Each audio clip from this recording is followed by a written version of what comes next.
उत्तर प्रदेश वासियों के लिए फख्र की बात, प्रदेश का नाम रोशन करते हुए लखनऊ शहर के डॉक्टर फैज अब्बास आबदी यूनियन साइंस मिनिस्ट्री के अंतर्गत स्पर्श इनोवेशन अवार्ड के लिए किए गए सिलेक्ट। लखनऊ शहर के डॉक्टर फैज अब्बास आबदी को भारत सरकार के ministry of science and technology के अंडर डिपार्टमेंट ऑफ बायोटेक्नोलॉजी की तरफ से स्पर्श इनोवेशन फेलोशिप अवार्ड के लिए चुना गया है। इस अवार्ड के लिए चुने जाने वाले डॉक्टर फैज लखनऊ व उत्तर प्रदेश के अकेले डॉक्टर हैं। स्पर्श इनोवेशन फेलोशिप के जरिए भारत सरकार यंग रिसर्चर्स और सोशल एंटरप्रेन्योर्स को देश की ग्रास रूट प्रॉब्लम्स का हल निकालने का मौका देती है। सरकार का मकसद इसके जरिए भारत में सोशल इनोवेटर्स व युवा एंटरप्रेन्योर्स का एक पूल तैयार करने का है, जिसके जरिए आत्मनिर्भर भारत की नींव रखी जा सके। डॉक्टर फैज को मैटरनल और चाइल्ड हेल्थ की फील्ड में काम करने के लिए इस अवार्ड के लिए चुना गया है।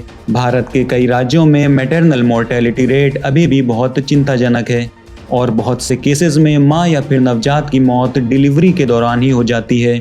इस ग्रांट के जरिए doctor Faiz Abbas maternal problems पर रिसर्च करेंगे और टीयर 2, टीयर 3 सिटीज़ और भारत के रूरल इलाकों में डिलीवरी से जुड़ी प्रॉब्लम्स का जल्दी हल कैसे करा जा सके इसके लिए समाधान बनाएंगे, जिसमें प्री एक्लेम्सिया, मेंटल स्ट्रेस आदि के लिए डिजिटल हेल्थ सिस्टम का इस्तेमाल करके लो कॉस्ट सिस्टम डेवलप करना उनका मकसद होगा, ताकि समाज में आखिरी दर्जे में खड़े लोग भी इसका फ़ायदा उठा सकें।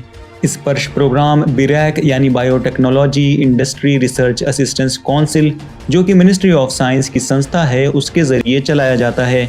इस प्रोग्राम के तहत IIT कानपुर डॉक्टर फैज को mentoring, incubation, research lab, 3D printing lab वगैरह तमाम तरह की सहूलियात प्रोवाइड करेगा और इनोवेशन को ज़मीन पर उतारने में उनकी पूरी तरह मदद करेगा। इसी सिलसिले में पिछले दिनों उन्हें पहले बायोटेक स्टार्टअप एक्सपो में दिल्ली इनवाइट किया गया था, जहां उन्होंने अपने ideas union minister of science and technology doctor Jitendra Singh और दूसरे साइंटिस्ट के सामने रखे और साथ में राउंड टेबल चर्चा में भाग लिया। इस कॉन्फ्रेंस में चीफ गेस्ट के तौर पर खुद प्रधानमंत्री नरेंद्र मोदी ने भाग लिया था और देश की बायो इकोनॉमी को मजबूत बनाने के टिप्स साझा करे थे। इसी एक्सपो में इंडिया साइंस से बात करते हुए डॉक्टर फैज अब्बास आबदी ने कहा था कि ऐसे प्रोग्राम लाने चाहिए जिससे बच्चे जॉब क्रिएटर्स बने, ना कि जॉब सीकर्स, और एक्सपो को उन्होंने इस राह में मील का पत्थर बताया था। देखिए उन्होंने क्या कहा इंडिया साइंस से बातचीत में। इस सिलसिले में स्टार्टअप्स को प्रमोट करने के लिए और ख़ासकर biotech, life sciences, health care, digital health और सोशल इनोवेशन की फील्ड में स्टार्टअप्स को प्रमोट करने के लिए और बच्चों को, स्टूडेंट्स को गाइड करने के लिए, ताकि उनके अंदर वो जॉब क्रिएटर्स बने instead of being job seekers.